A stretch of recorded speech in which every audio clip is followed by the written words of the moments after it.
আপনার সবাই হয়ে আছে। তো আমি কথার মধ্যে যদি সেটা অসফল তারপরেও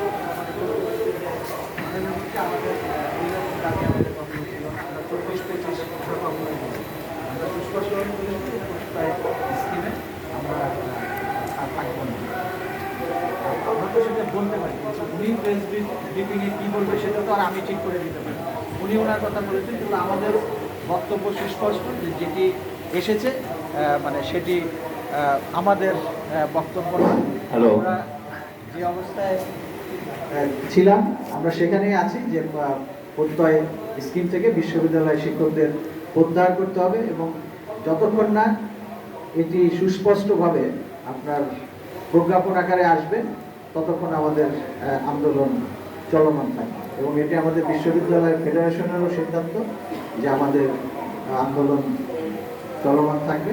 আমাদের মিটিং এখনও চলছে এবং এখন পর্যন্ত মিটিংয়ের সবার যে ফিডব্যাক যে আমাদের অন্তত প্রত্যয় স্কিম থেকে আমাদের বিশ্ববিদ্যালয় শিক্ষকদের বের করে আনা হলো এরকম একটা প্রজ্ঞাপন, এবং আমাদের যে দুটোর দাবি কিন্তু একটার সাথে আরেকটা রিলেটেড, সুপার রেট এবং আমাদের স্বতন্ত্র বেতন স্কেল। স্বতন্ত্র বেতন স্কেলে যখন আপনি ঢুকে গেলেন তখন আপনার রাষ্ট্রের আর কারোর সাথে কিন্তু আপনি কম্পেয়ার করতে পারবেন না, যেহেতু আপনি নিজে আলাদা হয়ে গেছেন। তখন মানে আমাদেরই আমাদের মধ্যে ব্লেড কী হবে সেটা আমাদেরকেই প্রস্তাবনা দিতে হবে। সেটা আমরা বলেছি যে একটা কমিশন গঠনের প্রজ্ঞাপন যদি আসে সেটি হবে আমাদের আসলে বটম লাইন। কারণ আমাদেরও তো আমরা তো মানে আজীবন এইভাবে আমরা তো ক্লাস বন্ধ করে পরীক্ষা বন্ধ করে আমরা আন্দোলন চালাতে পারবো না। আমাদেরও তো একটা ওয়ে আউট লাইন। তাহলে সেটাই আমরা এখানে তো আমার কথা বললাম, আমরা যেমন আমরা সাধারণ সবার করে সবার মতামত নিয়েই আমরা সেই সিদ্ধান্তটা নিব যে মানে কতটুকু মানে বটম লাইন লাস্ট কতটুকু হলে আমরা মানে ক্লাসে ফিরে যাবো থেকে আমাদেরকে প্রত্যাহার করে নিতে হবে এবং সেটি প্রত্যাহার করে দিতে হবে। আর আমাদের যে আমাদের জন্য বিশ্ববিদ্যালয়ের শিক্ষকদের জন্য আলাদা যে বেতন কাঠামো সেটি একটা কমিশন গঠনের প্রজ্ঞাপন দিতে হবে। আর সেটির সাথে যে সুপার গ্রেড ইনক্লুডেড থাকবে সেটির জন্য আর আলাদা কোনো ঘোষণার দরকার নেই। এই দুইটি যতক্ষণ পর্যন্ত না হচ্ছে আমার ব্যক্তিগত মতামত যে আমাদের ততক্ষণ পর্যন্ত আমাদের আসলে আন্দোলন শিথিল করা বা আন্দোলন থেকে সরে আসার কোনো ইয়ে নেই। তবে এটাও ঠিক যে আমাদের মানে আমার ব্যক্তিগত ধারণা যে আমাদের হয়তো আসলে সব আন্দোলনের আপনার আমরা কিন্তু একটা আন্দোলনের চূড়ান্ত পর্যায়ে আছি এবং আমাদের মধ্যে ইউনিটি খুব খুব ভালো আছে, কিন্তু সমস্যা হলো যে আপনি ফলাফল পাচ্ছেন না। ফলাফল না পাওয়ার কারণে পারিপার্শ্বিক অবস্থাটাও অনেক সময় দায়ী হয়।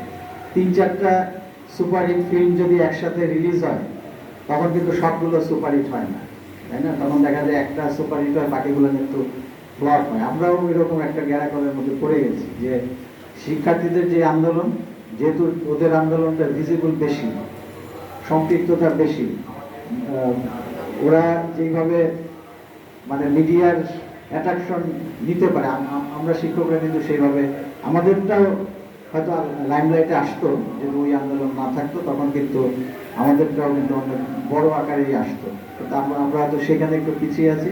যাই হোক, সেটি হয়তো সময়ের কারণে হয়েছে, কিন্তু আমরা যে আন্দোলন আমরা চালিয়ে যাচ্ছি সেটি আমাদের আপনাদের সহযোগিতায় আমাদের চালিয়ে যেতে হবে। এবং আর একটা বিষয় যে আপনাদের সহকর্মীদের সবাইকে বলতে হবে যে উপস্থিতিটাও কিন্তু বড় একটা বিষয়। কারণ আমি যেটি আগেও বলেছি যে আমাদের যে কোন বিশ্ববিদ্যালয়ে পার্টিসিপেশন কত হচ্ছে সেটি কিন্তু খোঁজ খবর সরকার সবসময় নেয়। তাহলে যত আমাদের পার্টিসিপেশন লার্জ হবে তত কিন্তু গভর্নমেন্ট সেটা আপনার বেশি কনসিডারেশনে নেবে। আর আমরা যদি অল্প কয়েকজন এখানে প্রত্যেক দিন অংশগ্রহণ করি তাহলে সেটি কিন্তু একটা নেগেটিভ বিষয় যাবে। এখানে সবার কাছে আমার অনুরোধ থাকবে এবং আপনারা আপনাদের যারা সহকর্মী আছেন সবাইকে সহ আমাদের যে কর্মসূচি অবস্থান কর্মসূচি, কারণ এটি দৃশ্যমান। আমরা কর্মবিরতি করছি, কাজ করছি না সেটি তো আসলে দেখা যাচ্ছে না, সেটি আমরা সবাই করছি, কিন্তু যেটি দৃশ্যমান সেটি আমাদেরকে আরও ভালোভাবে দৃশ্যমান করতে হবে। আপনারা আপনাদের সহকর্মীদের সহ আরও অধিক সংখ্যায় উপস্থিত হবেন এই আশাবাদ ব্যক্ত করছি। আর আমাদের শিক্ষক সমিতির পক্ষ থেকে আপনারা যারা উপস্থিত হয়েছেন তাদেরকে আন্তরিক ধন্যবাদ। চলমান আছে সেই আন্দোলন চলতে থাকবে যতক্ষণ না আমাদের যেই কাঙ্ক্ষিত যে ফলাফল সেটি আমাদের পক্ষে আসছে। সবাইকে ধন্যবাদ।